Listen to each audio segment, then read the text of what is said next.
بسم اللہ الرحمن الرحیم۔ السلام علیکم سامعین۔ موبائل کی بیل مسلسل بج رہی تھی۔ میں نے اپنے پرس سے موبائل نکالا۔ میں ابھی بازار سے لوٹی ہی تھی۔ اپنے شوہر عابد اور بچوں کے اسکول جانے کے بعد میں بازار جاتی تھی تاکہ گھر کا سودا لا سکوں۔ جب تک بچے اسکول سے آتے میں کھانا تیار کر لیتی۔ موبائل اسکرین پر جگمگاتے نمبر کو دیکھ کے میں مسکرا دی۔ سلمان کی کال تھی۔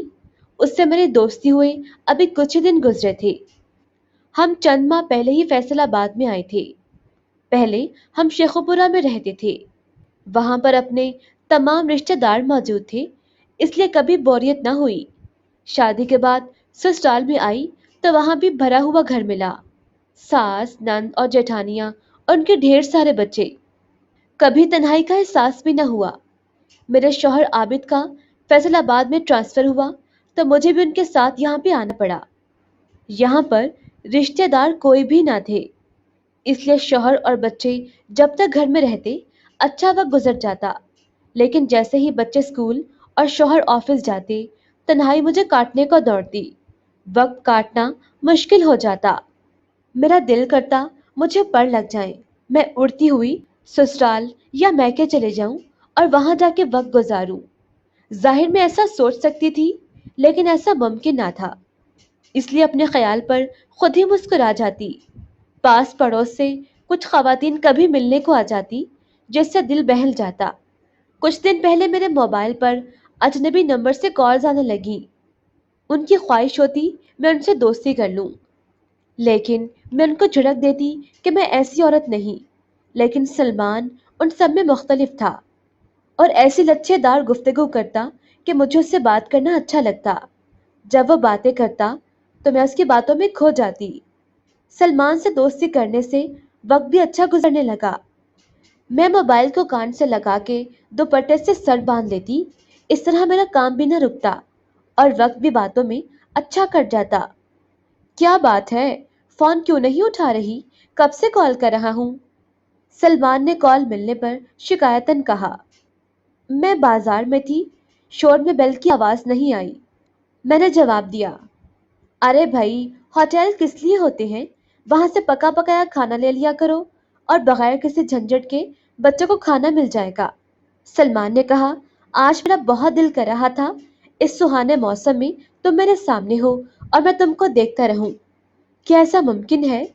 ارے، ہماری دوستی کو چند ہی دن ہوئے ہیں اور تمہاری طرف سے ملاقات کی خواہش کا اظہار بھی ہو گیا۔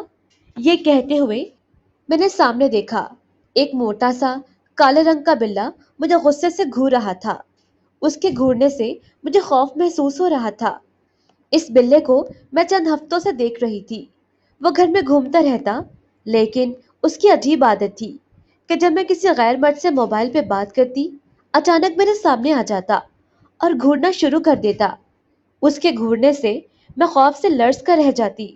سلمان موبائل پہ کچھ کہہ رہا تھا، لیکن میرا ذہن مسلسل اس کالے بلے کے متعلق سوچ رہا تھا۔ خوف کے مارے اسے وہاں سے بھگا بھی نہ پا رہی تھی۔ ڈر تھا کہیں مجھ پہ حملہ نہ کر دے۔ مس نورین، کن خیالوں میں کھو گئی ہیں آپ جو میری کسی بات کا جواب نہیں دے رہی؟ سلمان نے پوچھا۔ سلمان، یہ کالا بلّا مجھے گھور رہا ہے، ایسا لگتا ہے مجھ پہ حملہ کر دے گا۔ وہ بلّا مجھے نظر تو نہیں آ رہا، لیکن میں سمجھتا ہوں اتنا بدذوق نہ ہوگا کہ تم جیسی حسین لڑکی پہ حملہ کرے۔ وہ تمہارے چہرے کو دیکھ کر اپنی آنکھوں کی پیاس بجھا رہا ہوگا۔ سلمان نے ہنستے ہوئے کہا، میں تم کو یقین سے کہتا ہوں وہ بلّا تمہیں کچھ نہ کہے گا۔ کالے بلے کے بارے میں سنا ہے کہ جنات کی روح ہوتی ہے اور حسین عورتوں پہ عاشق ہونے میں دیر نہیں لگاتے۔ میری جان، میری بات غور سے سنو۔ اگر اس کالے بلے میں کسی جن کی روح ہوئی تو تم کو کچھ نہ کہے گا، بلکہ گھور کے اپنی آنکھوں کی پیاس بجھائے گا، اور اگر وہ عام بلا ہوئی تو بھی فکر کی بات نہیں، وہ بھوکا ہوگا، کچھ کھانے کو دے دو، چلا جائے گا۔ سلمان نے جواب دیا۔ مجھے اس کی باتیں اچھی نہیں لگ رہی تھی، اس لیے کام کا بہانہ کر کے کال کاٹ دی۔ اس نے جیسے ہی کال کاٹی، والا بلا بھی وہاں سے چلا گیا اور میں نے سکون کا سانس لیا۔ اسی وقت دروازے پہ دستک ہوئی۔ دروازہ کھولا۔ پڑوس سے سکینہ خالہ آئی تھی۔ دروازہ کھلتے ہی وہ اندر آ گئی۔ سلام دعا کے بعد مجھ سے پوچھنے لگی، تمہیں اس گھر میں کوئی تکلیف تو نہیں؟ نہیں خالہ، ایسی تو کوئی بات نہیں۔ آپ کیوں پوچھ رہی ہیں؟ میں نے ان کی جانب دیکھا۔ دراصل بیٹی اس گھر میں زیادہ عرصہ کوئی کرایہ دار نہیں رہتا، اسی لیے پوچھ رہی ہوں۔ چلو ٹھیک ہے، ورنہ اچھے گھر کہاں ملتے ہیں، سکینہ خالہ نے کہا۔ وہ کچھ دیر بیٹھ کے چلی گئی۔ ان کے جانے کے بعد میرے ذہن میں عجیب و غریب وسوسے آنے لگے۔ پہلے مجھے اس گھر میں کچھ محسوس نہیں ہوتا تھا۔ سکینہ خالہ نے جو بات کی تھی، تب سے مجھے محسوس ہونے لگا کہ اس گھر میں ضرور ایسی کوئی بات ہوگی جب بھی لوگ یہاں پر نہیں ٹکتے۔ مجھے لگنے لگا تھا اس گھر میں کوئی ایسی مخلوق ہے جو دکھائی نہیں دیتی۔ کچن میں گھستے ہوئے مجھے لگتا تھا کوئی شے تھی جو چولہے پر کچھ پکا رہی تھی۔ میرے کچن میں جاتے ہی بھاگ گئی۔ کبھی ایسا محسوس ہوتا کہ میرے ساتھ کوئی چل رہا ہے۔ موبائل پر بات کرنے پر کالا بلا اچانک سامنے آ جاتا اور غصے سے مجھے گھورنے لگتا۔ جب میں نے اپنے شوہر سے اس بارے میں بات کی تو وہ ہنسنے لگے۔ دیکھو نورین، اس دنیا میں ہم انسان ہی نہیں بلکہ جنات اور دیگر مخلوقات بھی رہتی ہیں۔ ہم کسی مخلوق کو تنگ کرتے ہیں تو جواب میں وہ بھی تنگ کرتی ہے۔ جب ہم کسی کو تنگ ہی نہیں کریں گے تو وہ مخلوق ہمیں کیوں تنگ کرے گی؟ نورین، آج میں بہت تھک چکا ہوں، آرام کرنا چاہتا ہوں۔ یہ کہتے ہوئے عابد نے آنکھیں موند لی۔ ان کو سوتا دیکھ کر میں بھی لیٹ گئی۔ رات میں اچانک کسی پہر میری آنکھ کھلی۔ مجھے بہت پیاس لگی تھی۔ کمرے میں موجود پانی کا جگ خالی پڑا تھا۔ پانی پینے کے لیے مجھے بیڈ سے اٹھنا پڑا۔ میں صحن میں پہنچی تو صحن میں عجیب سا منظر تھا۔ ایک نوجوان لڑکا اور لڑکی صحن میں کھڑے تھے۔ لڑکی کے ہاتھ میں موبائل تھا اور وہ کسی سے بات کر رہی تھی۔ نوجوان نے ایک بڑے چھرے سے لڑکی پہ حملہ کر دیا اور کئی وار کر کے اسے وہیں پہ مار دیا۔ خوف کے مارے میرے منہ سے چیخ نکل گئی۔ نوجوان نے مجھے غصے سے دیکھا اور بھاگ گیا۔ لڑکی کی لاش صحن میں پڑی تھی۔ اس کے مرنے پہ میں دوڑتی ہوئی عابد کے پاس پہنچی۔ عابد، عابد، صحن میں کسی کا قتل ہو گیا ہے۔ کیا؟ عابد ہڑبڑا کے اٹھ بیٹھے۔ وہ دوڑ کر صحن میں گئے۔ میں بھی ڈرتے ہوئے ان کے پیچھے بھاگی، مگر صحن میں کچھ بھی نہ تھا، نہ ہی اس لڑکی کی لاش اور نہ ہی اس کا خون۔ کہاں پر قتل ہوا ہے؟ اس لڑکی کی لاش کہاں ہے؟ عابد نے مجھے ناگواری سے دیکھا۔ نورین، تم نے کوئی خواب دیکھا ہوگا، یہاں لاش تو کیا خون کا نام و نشان بھی نہیں، عابد نے کہا۔ صبح میں جاگی تو ذہن پہ رات والا واقعہ سوار تھا۔ جب سلمان کی کال آئی تو میرا ذہن یہی بات سوچ رہا تھا کہ اس گھر میں کوئی گڑبڑ ضرور ہے۔ میں نے رات کے واقعے کا ذکر سلمان سے بھی کر دیا۔ میری بات سن کے وہ ہنسنے لگا۔ میں تمہاری یہ مشکل 24 گھنٹے میں حل کر سکتا ہوں، حکم کرو تمہارے گھر کب آؤں؟ سلمان نے کہا۔ تم پریشان مت ہو، میں جلد تمہارے گھر آؤں گا۔ سلمان نے بات کر کے فون کاٹ دیا۔ میں نے دل میں تہیہ کر لیا تھا کہ جتنی جلدی ہو سکے اس گھر سے جان چھڑوانی ہے اور کسی اور گھر میں جا کے رہنا ہے۔ موبائل کی بیل بجنے پر میں نے فون اٹھا لیا۔ سلمان کی کال تھی۔ ہاں بھائی، تمہارے بلے کا کیا حال ہے؟ تمہیں تنگ تو نہیں کر رہا نا؟ سلمان نے پوچھا۔ ارے بھائی، ہم تو آپ کو دیکھنے کو ترستے ہیں۔ سلمان، کیا تمہیں واقعی مجھے دیکھنے کا شوق ہے؟ ہاں بھائی، میں دیکھنا چاہتا ہوں جس کی آواز اتنی حسین ہے وہ خود کتنی حسین ہوگی۔ میں صبح سبزی لینے کو جاتی ہوں، اس وقت ملاقات ہو سکتی ہے۔ ٹھیک ہے، تم کل بازار جاؤ تو فون کر دینا، سلمان نے خوش ہوتے ہوئے کہا۔ اگلے روز صبح وقت مقرر پر سلمان مل گیا۔ وہ موٹر سائیکل پر آیا تھا۔ جو حلیہ مجھے بتایا تھا اس سے ملاقات ہونے میں آسانی ہو گئی۔ وہ مجھے اچھا نہیں لگا تھا۔ اس کے چہرے پہ گھنی مونچھیں، موٹی موٹی باہر کو نکلی آنکھیں اور گال بھرے بھرے سے تھے۔ اس کا چہرہ بہت خوفناک سا تھا۔ موبائل پہ اس کی آواز سے میرے ذہن میں جو خاکہ بنا تھا وہ اس سے بہت مختلف تھا اور اس کو دیکھ کر مجھے بہت مایوسی ہوئی۔ وہ عمر میں بھی مجھ سے بہت بڑا تھا، اس لیے میں جلدی ہی کھانا پکانے کا بہانہ کر کے آ گئی تھی۔ میں نے پیچھے مڑ کر بھی نہ دیکھا۔ جب تیسرے دن میں سبزی لینے کو گئی تو سلمان دکھائی دیا۔ شاید وہ مجھ سے ملاقات کرنے کو آیا تھا۔ میں جان بوجھ کر چھپتے چھپاتی سبزی لے کے آ گئی۔ میں کچن میں کھانا بنا رہی تھی کہ سلمان کی کال آ گئی۔ آج تم بازار نہیں آئی؟ سلمان نے پوچھا۔ ہاں، کل شام کو عابد سبزی لے آئے تھے۔ وہ کہہ رہے تھے کہ تمہیں بلا وجہ جانا پڑے گا۔ شام کو دفتر سے آتے ہوئے پکانے کا سامان لے آؤں گا۔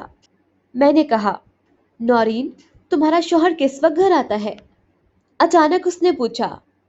عابد تو 4 بجے ہی آتے ہیں، لیکن ان سے پہلے بچے 1 بجے آ جاتے ہیں۔ اچھا، سلمان نے کچھ سوچتے ہوئے کہا اور پھر کال ختم کر دی۔ 2-3 دن مسلسل میں نے سلمان کو بازار میں یوں ہی دیکھا، جیسے وہ کسی کا منتظر ہو۔ اس کے چہرے پہ نگاہ پڑتے ہی میرا دل خوف سے سہم جاتا اور مجھ پہ گھبراہٹ طاری ہو جاتی۔ نہ جانے مجھے کیا ہو گیا تھا۔ میں اس کی آواز کو پسند کرتی، اس سے باتیں کرنا اچھا لگتا، لیکن اس کو دیکھتے ہی مجھ پہ خوف طاری ہو جاتا۔ اب میرا موبائل پہ بھی اس کے ساتھ وہ رویہ نہیں تھا۔ میں زیادہ تر ہاں یا ہوں میں جواب دیتی۔ وہ یہ سب سمجھنے لگا تھا، اس لیے اکثر مجھ سے شکوہ بھی کرتا۔ میں اس کو یہ کہہ کے مطمئن کر دیتی کہ میری طبیعت کچھ ٹھیک نہیں، اس لیے کچھ بھی اچھا نہیں لگتا، اور وہ خاموش ہو جاتا۔ ایک دن بازار سے پکانے کا سامان لے کر آئے، مجھے چند ہی منٹ ہوئے تھے کہ دروازے پہ دستک ہوئی۔ میں نے باہر جا کے دیکھا، سلمان موجود تھا۔ تو تم؟ میں نے اس کو دیکھتے ہی کہا۔ ہاں، میں سلمان ہوں، تم مجھے دیکھ کے گھبرا کیوں گئی؟ وہ مسکرایا۔ میں ٹھیک ہوں۔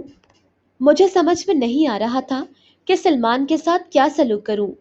سلمان کا اس طرح گھر آ جانا مجھے پسند نہیں آیا تھا۔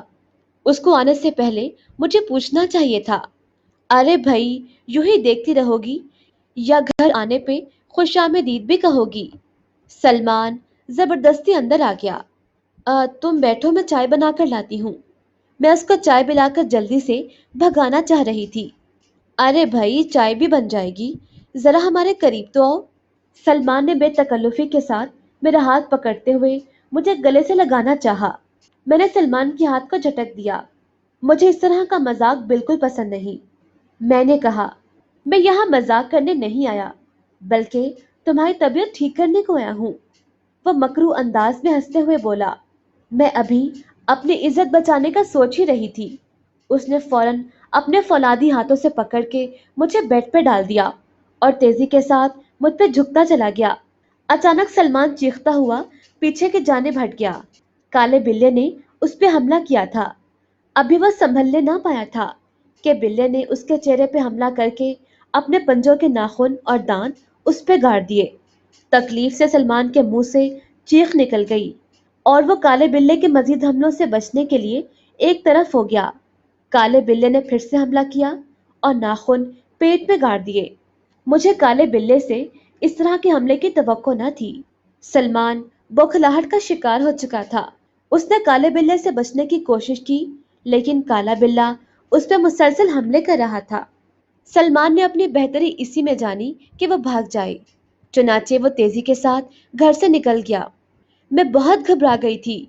کالا بلہ غصے سے دروازے کی جانب دیکھ رہا تھا۔ نہ جانے مجھ میں اتنی ہمت کیسے آ گئی کہ میں نے گھر کا دروازہ بند کر دیا اور اندر آ کر کالے بلے کو تلاش کیا، لیکن اس کا کہیں نام و نشان بھی نہ تھا۔ میں بے سدھ ہو کے بیڈ پہ گر پڑی۔ شام ہونے پر میں نے فرضی کہانی گھڑی تھی کہ میرے گھر میں آتے ہی کوئی اجنبی شخص داخل ہو گیا، لیکن کالے بلے نے اس پہ حملہ کر کے بھگا دیا، ورنہ میری عزت چلی جاتی۔ فرش پہ سلمان کے زخموں سے ٹپکتا ہوا خون موجود تھا، جو اس بات کا واضح ثبوت تھا کہ کالے بلے نے واقعی اجنبی کو زخمی کر دیا تھا۔ میں کوشش کرتا ہوں کہ کوئی اچھا مکان مل جائے۔ نہیں عابد، ہم کہیں نہیں جائیں گے۔ ایسا واقعہ کہیں بھی ہو سکتا ہے۔ یہاں پر کم از کم کالے بلے کی شکل میں ایک محافظ موجود ہے۔ میں نے کہا۔ اس کے بعد سے میں ہوشیار ہو چکی ہوں اور موبائل پر غیر مردوں سے دوستی پر توبہ کر لی ہے۔ کالے بلے سے اب مجھے ڈر نہیں لگتا، اس لیے میں صبح شام اس کے لیے ایک برتن میں کچھ دودھ ڈال دیتی ہوں۔ بلا دودھ پی کے مجھے ایسے دیکھتا ہے جیسے شکریہ ادا کر رہا ہو۔ میں کبھی کبھی سوچتی ہوں کہ جس کالے بلے کی وجہ سے میں مکان چھوڑنا چاہتی تھی، اب اسی کی وجہ سے اسی گھر میں رہنے پہ مجبور ہوں۔ اور مجبور کیوں نہ ہوتی، مجھے مفت میں ایک محافظ مل گیا ہے۔